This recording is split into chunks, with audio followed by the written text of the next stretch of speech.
పోలవరం జిల్లాలో మాజీ ఎమ్మెల్యే నాగులపల్లి ధనలక్ష్మి కూటమి ప్రభుత్వంపై తీవ్ర స్థాయిలో విరుచుకుపడ్డారు.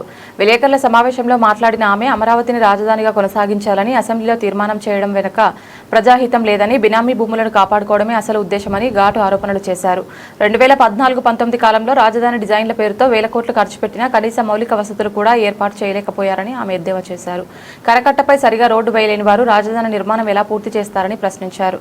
వర్షం పడితే మునిగిపోయే ప్రాంతంలో రాజధాని నిర్మించడం ప్రజలకు ఉపయోగం కాదని, ఇప్పటికే అభివృద్ధి చెందిన విశాఖపట్నాన్ని పక్కన పెట్టి అమరావతి పైనే పట్టుబడడం వెనుక స్వార్థ ప్రయోజనాలే ఉన్నాయని ఆమె విమర్శించారు. ప్రజల అభివృద్ధి కంటే రాజకీయ లాభాలకే ప్రాధాన్యత ఇస్తున్నారని ఆరోపిస్తూ కూటమి ప్రభుత్వం వెంటనే తన విధానాన్ని మార్చుకోవాలని నాగులపల్లి ధనలక్ష్మి డిమాండ్ చేశారు.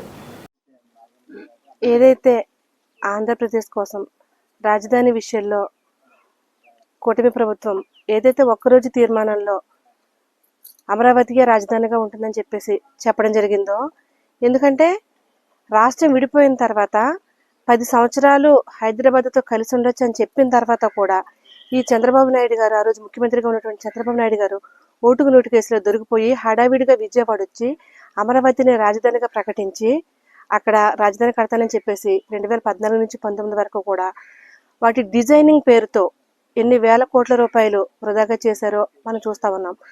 తర్వాత కాలంలో మన వైఎస్ఆర్ గవర్నమెంట్లో వచ్చినప్పుడు లేదా 14 నుంచి ఈరోజు 26 వరకు కూడా ఎన్నో వరదలను చూసాము. కొద్ది చినుకులు పడితే కూడా మునిగిపోతున్నటువంటి పరిస్థితి. ఇప్పుడు రాజధాని, ఇప్పుడు మనం ఏదైతే ఆంధ్రప్రదేశ్ రాజధాని అని చెప్పుకుంటా ఉన్నామో, ఆ అమరావతి కొద్దిపాటి వర్షానికే మునిగిపోయి ఏ రకంగా ప్రజలు ఇబ్బంది పడతా ఉన్నారో రహదారుల్లో వెళ్ళటానికి. ఈ రోజు కూడా అసెంబ్లీకి పోవాలంటే కరకట్ట మీద నుంచి వెళ్ళేటటువంటి ఒక సింగిల్ లైన్ రోడ్డు, అది తప్ప కనీసం వెహికల్స్ వస్తే కూడా తప్పించుకునేటువంటి రోడ్డు అక్కడ ఉన్నటువంటి అక్కడ పరిస్థితులు ఇప్పుడు అంత పట్టుదలగా అక్కడే రాజధాని కట్టాలని చెప్పేసి చంద్రబాబు నాయుడు గారు నిర్ణయించుకోవడంలో ఉద్దేశం ఏంటనేది ప్రజలు కూడా గ్రహించాలి. ఈ రోజు అమరావతిని 0 నుంచి స్టార్ట్ చేసి ఒక మెట్రో నగరం వరకు తీసుకువెళ్ళాలంటే కనీసం అభివృద్ధికి ఎన్ని సంవత్సరాలు పడుతుంది, ఎంత ఖర్చు అవుతుంది అన్న ఆలోచన కూడా చేయాల్సిన అవసరం ఉంది.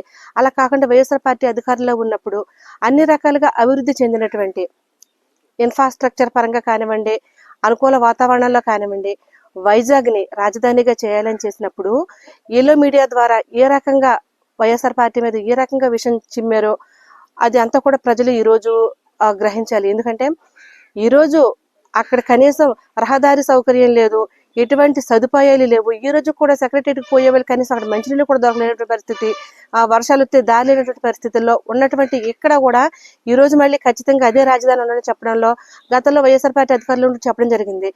అక్కడ చుట్టుపక్కల భూమి సేకరణ పేరుతో ఎన్ని వేల ఎకరాలు వీళ్ళు తీసుకోవడం జరిగింది. అది ఎవరెవరి పేరు మీద బినామీ ఆస్తులుగా ఎవరెవరి పేరు మీద ఎన్నెన్ని ఎకరాలు ఉన్నదో కూడా అసెంబ్లీ సాక్షిగా ఒకసారి చెప్పడం జరిగింది.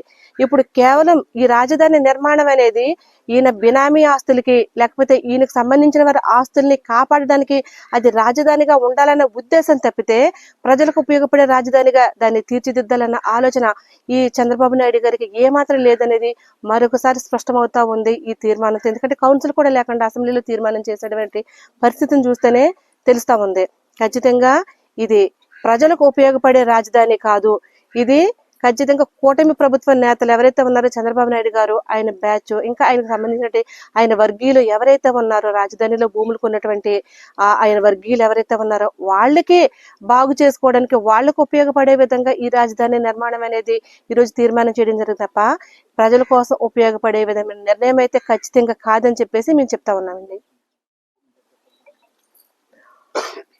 2024 ఎన్నికలప్పుడు ఎన్నో హామీలు ఇచ్చారు.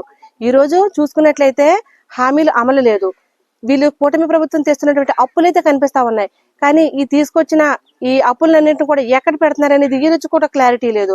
అప్పులు కనబడుతున్నాయి, ఒక పక్క డెవలప్మెంట్ కనిపించట్లేదు, అలాగే సంక్షేమం కూడా ప్రజలకు అందినటువంటి పరిస్థితులు ఈ రోజు మనం చూస్తా ఉన్నాం. కాబట్టి ఇవన్నీ కూడా తీసుకొచ్చి ఈ సంపద సృష్టి అంటే ప్రజలకు ఇస్తారేమో అనుకున్నాం సంపద సృష్టించి, కానీ ప్రజల్ని కూడా మోసం చేసి అప్పులు చేసి ఇటువంటి కార్యక్రమాలకి గ్రాఫిక్స్ డిజైనింగ్ అని చెప్పేసి లేకపోతే ఇతర ప్రక్రియలు అని చెప్పేసి కూటమి నాయకులకి అలాగే ఆయనకు సంబంధించిన వర్గీయులకి ఏ రకంగా లాభాలు చేకూరుస్తున్నారు, ఏ రకంగా సంపదలు సృష్టిస్తా ఉన్నారో, పేదల నోట్లో మట్టి కొట్టి ఈయన ఆయనకు సంబంధించిన వ్యక్తులకి ఏ రకంగా సంపదలు కట్టిబెడతా ఉన్నారు అనేది కూడా ప్రజలు ఈ మీడియా ద్వారా తెలుసుకోవాలని చెప్పేసి మేము ప్రజలకు తెలియజేస్తా ఉన్నామండి.